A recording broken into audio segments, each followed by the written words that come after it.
money. Makes no sense. They're not going to do the deal this year. But in a year or two, stay tuned, Zeno. Mike Hawk Jr. Are the Browns seriously considering trading Myles Garrett? Hashtag Browns. I don't think they are. But ESPN put out reports today, Jeremy Fowler specifically, saying that this was on the table, saying that he would not be surprised if the Browns actually moved Garrett before the deadline, specifically because of the emotions. And he said, I don't think it's out of the question that the Browns could trade Garrett, even this week, if he really wanted out.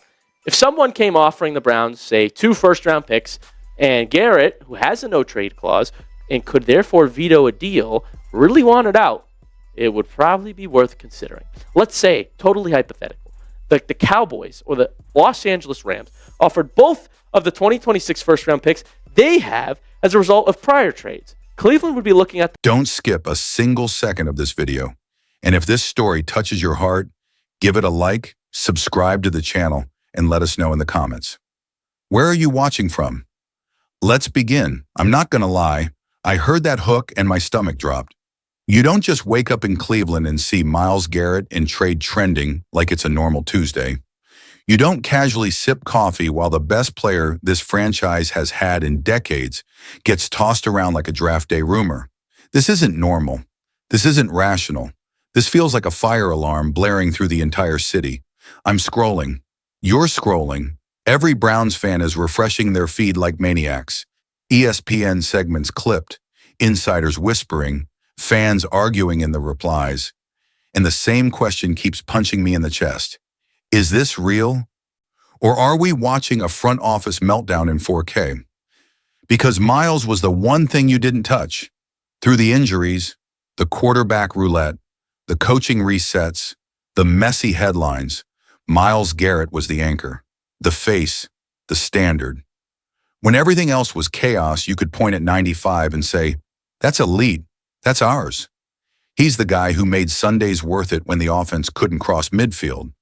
He's the dude who terrified offensive coordinators and single-handedly flipped field position because teams had to game plan their entire protection around him. And now we're supposed to believe he's a chip, a bargaining piece, a means to some bigger picture that keeps shifting every time the power brokers in Berea feel the heat? Miss me with that. Tell me how this makes football sense. Tell me how you punt on generational pass rush in a league that punishes every bad throw, every late read, every third and forever. I'm supposed to clap because there's a theoretical treasure chest of picks 2 years from now. Picks don't sack quarterbacks. Picks don't set a tone. Picks don't walk into Pittsburgh on a cold night and make a rival feel small before the coin toss. Myles does, and that's exactly why this feels less like strategy and more like panic. Like a front office desperate to change the conversation, desperate to buy themselves time, desperate to distract from a quarterback room that's already split the locker room and a scheme that looks like it's stapled together on the sideline. You can feel it in the language too. On the table, wouldn't be surprised. If the offer is right, those are not the words of a confident operation. Those are trial balloons. That's a thermometer stuck into a boiling fan base. And as much as people want to frame this as chess, it smells like politics. It smells like relationships and agencies and leverage and reputations getting protected while the product on the field rots. It smells like somebody in a suit terrified of admitting the quarterback plan isn't working, terrified of giving the other guy a shot because it would expose everything that's been sold to us since camp. So instead of clarity, we get chaos, because chaos buys time. Chaos lets you rebrand a mistake as a rebuild. I keep thinking about the kid in the dog pound wearing the 95 jersey, the dad next to him explaining why Myles is different, why he's special, why you build around greatness instead of trading it away. What do you tell them now? That the Browns of all teams finally developed a true homegrown superstar and decided he was too valuable to keep? That the organization would rather spin a future than protect the one pillar that makes every other decision easier? It's insane, and it's heartbreaking, and it's exactly the kind of move the city has been conditioned to fear. Maybe that's why the shock hurts so bad, because under the fury and disbelief, there's a deeper dread that this isn't about football at all, that this is about optics, about job security, about who gets to say they were right when the dust settles. And if that's the game being played, then of course Myles becomes a headline instead of a human, a lever instead of a legacy. But here's the thing. If you're going to rip out the heart of this team, you better have a plan that beats panic. You better have a locker room ready to follow you through the fire. You better be prepared to explain very soon why the quarterback you've hitched your name to is worth detonating the one thing everybody in this city still trusts. Because if this is politics over performance, if this is spin over substance, then the next question writes itself. And it's the one we have to ask next. Who's really calling the shots in Cleveland? And how deep does this power game go? You ever get that feeling where something just doesn't add up? Like you're staring at the Browns' depth chart, and no matter how many times you look, it still doesn't make sense that Shedeur Sanders isn't the guy under center? Yeah. That's not just football confusion, that's politics. And right now, it feels like Berea is being run more like a boardroom than a locker room. Because here's the thing, this quarterback situation isn't just about who throws the tighter spiral. It's about power, it's about control, it's about who owes who behind closed doors. And the more you look at it, the more it reeks of a system protecting itself instead of doing what's best for the team. Kevin Stefanski, Andrew Berry, Dillon Gabriel, all tied through CAA, the same sports agency that just happens to represent the coach, the GM, and the quarterback. What are the odds, right? 3 men, 1 agency, and 1 team spiraling into mediocrity while a potential franchise quarterback sits on the bench. And the scary part? It's not even subtle. The pieces line up too cleanly. The whispers started as fan theories, but now even insiders are hinting at it.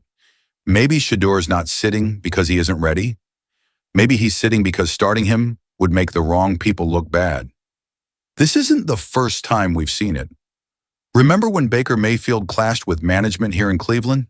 The second he stopped fitting the front office's narrative, he was gone. Same with Kaepernick in San Francisco. Same with Carson Wentz in Philly when the power balance shifted to Jalen Hurts. The NFL likes to pretend it's a pure meritocracy, but anyone who's watched long enough knows it's politics in shoulder pads. If the right people don't back you, you're invisible. And that's what this feels like with Shedeur Sanders. The kid has every tool you could ask for: accuracy, anticipation, leadership. He's the kind of player who makes teammates play harder just by being in the huddle. But he's not their guy. He's not in the club. He's the outsider, the son of a legend, carrying swagger the establishment doesn't know how to handle.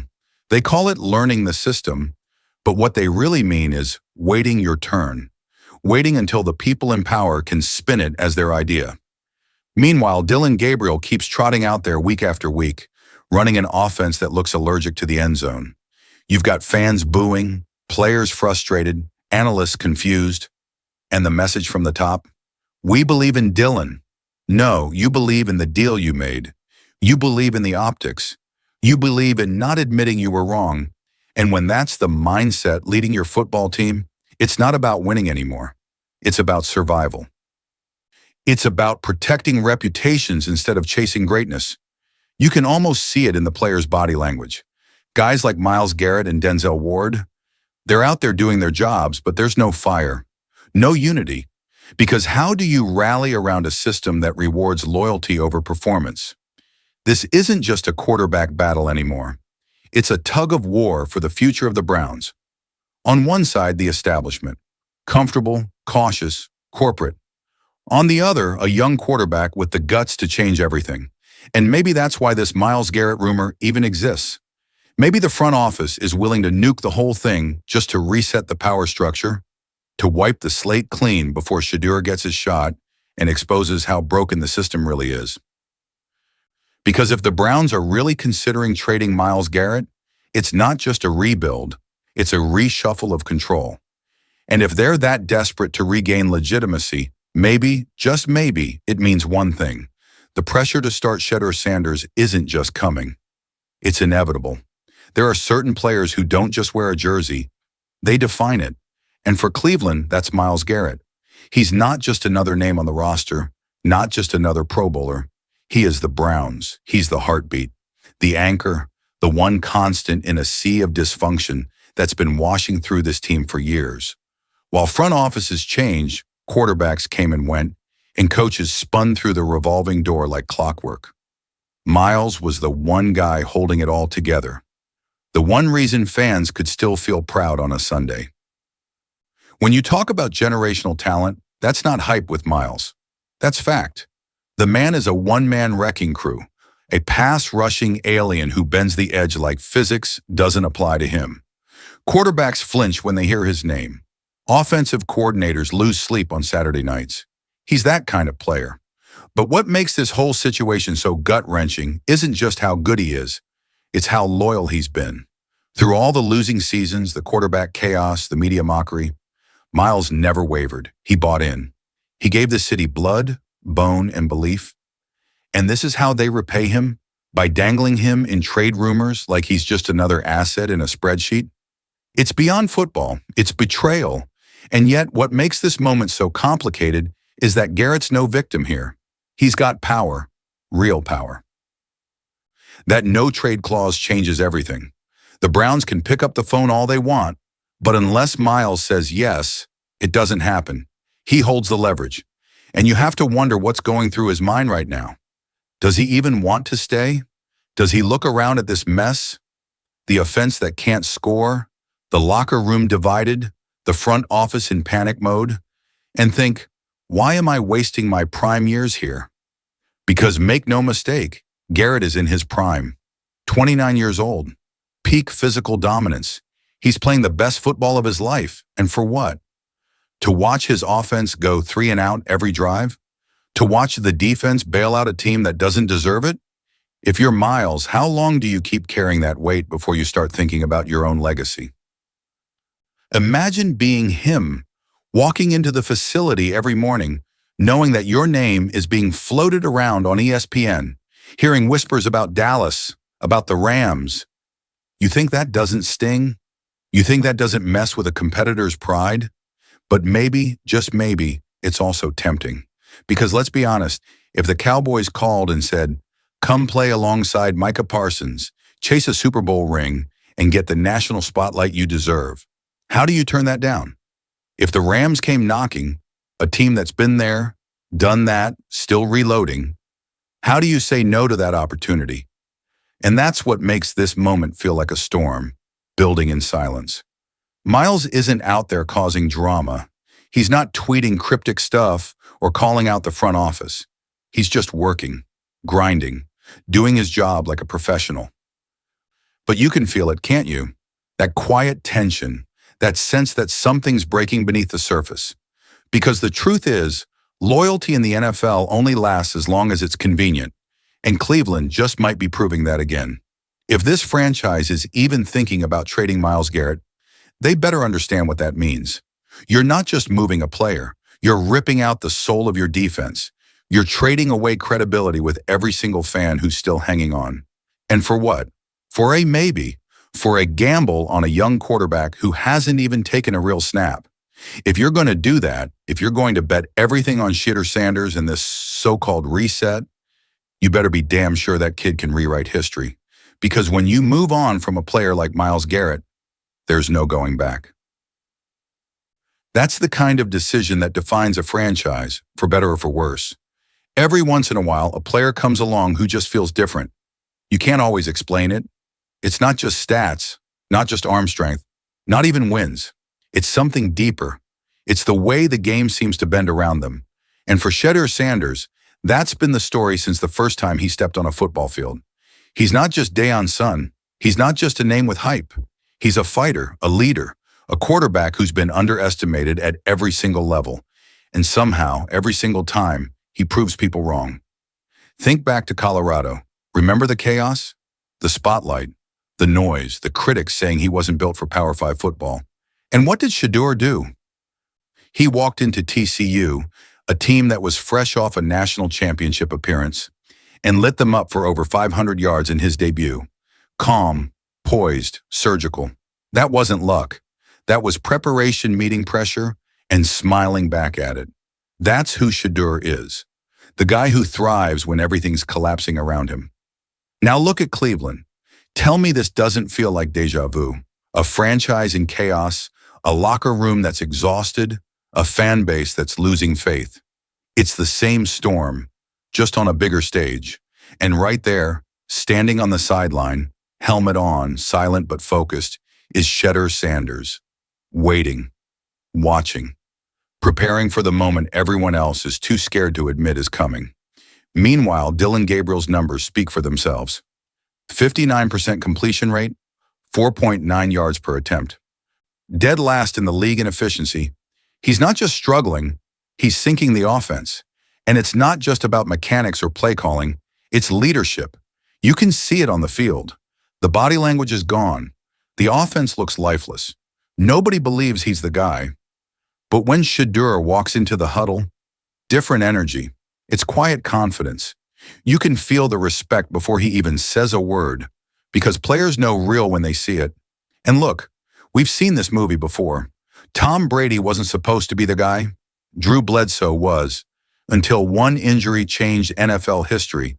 Lamar Jackson wasn't supposed to take Joe Flacco's job until he forced the coach's hand.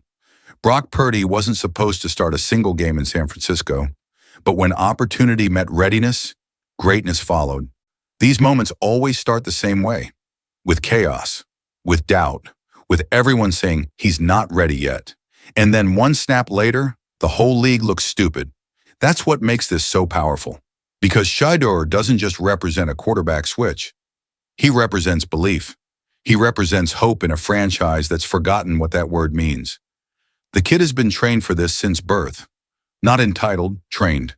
His dad taught him how to handle the spotlight, how to ignore the noise, how to move like a pro before he ever wore an NFL uniform. You don't crumble in these moments when you've been built for pressure your whole life. Cleveland doesn't need another system quarterback. They need a spark. They need a leader who walks into that huddle and makes 11 grown men believe again. And if you've watched Shedeur play, you know he's got that it factor, that invisible gravity that can pull a broken team back together. This isn't about selling jerseys or headlines or hype. It's about giving a franchise its heartbeat back. Because this moment, right here, right now, might be the start of something bigger. Maybe this is the story we tell 10 years from now. Remember when the Browns finally handed the keys to Shedeur Sanders? Maybe this is where the rebuild ends and the redemption begins. Because this isn't just about starting Shedeur. It's about believing again. This is it. This is the moment that decides everything, not just for this season, for the next decade of Cleveland Browns football. You can feel it, the tension, the noise, the disbelief turning into desperation. It's all built to this point, the Myles Garrett trade rumors. The Shedeur Sanders whispers, the locker room frustration, the fans losing faith. It all collides right here, right now, with a team standing at the edge of the cliff, trying to decide if it's going to jump or finally learn how to fly. Because make no mistake, what happens next isn't just about one player. It's about identity. Who are the Cleveland Browns? Are they the same team that always folds when the pressure hits? The team that chooses safety over courage, loyalty over leadership, excuses over accountability? Or is this the moment they finally rewrite their story? Because history has been cruel to this franchise. Decades of heartbreak, moments that promised change, but never delivered it. But what's happening right now, this storm of rumors, emotions, and possibilities, it feels different. It feels like destiny knocking. Think about it. If the Browns actually pull the trigger, if they move Garrett, if they hand Shedeur the keys, that's not just a roster shift. That's a statement. That's saying, we're done playing scared. That's saying, we're done repeating the same cycle. Because how many times have we watched this team collapse under its own fear, sticking with what's broken just because it's familiar, hoping that somehow the same formula will produce a different result. But deep down, every Browns fan knows the truth. It never does. Change is painful. It always is. But sometimes pain is the only way forward. And let's be real. Cleveland's already bleeding. The offense is lifeless. The stadium energy's gone. The fans have hit their breaking point. The front office can't hide behind PR statements or trust the process anymore. The process failed. The numbers don't lie. Dylan Gabriel's been one of the worst starting quarterbacks in the NFL, and it's killing everything around him. The defense, the morale, the hope. You can't waste another season of Myles Garrett's prime pretending this team is one adjustment away. You either reset and rise, or you fall apart for good. But then there's Shedeur, the spark, the unknown, the possibility that Cleveland has been waiting for, but too afraid to reach for. This kid has been groomed for moments like this. Not pampered, prepared. He's got the poise, the pedigree, the leadership, and you can see it in the way his teammates talk about him. They believe. They want to believe. And sometimes that's all it takes to flip a franchise on its head. One person who refuses to accept losing as normal. So yeah, this next move, whether it's starting Shedeur, whether it's shaking up the roster, whether it's finally demanding more, this is Cleveland's fork in the road. On one side, another lost decade. More excuses, more mediocrity, more waiting. On the other, a rebirth, a chance to build something new, something fearless, something that finally matches the hunger of this fan base. If Shedeur Sanders steps on that field against the Jets, it won't just be a debut. It'll be a declaration, a moment that says, we're done being the punchline, we're writing the story now. Because for once, Cleveland won't be waiting for a hero, they'll be watching one take the field. This city's been through enough heartbreak, enough rebuilding years, enough surviving. It's time for something different. It's time to believe again. Because the truth is, Cleveland's tired of surviving. It's time to start believing.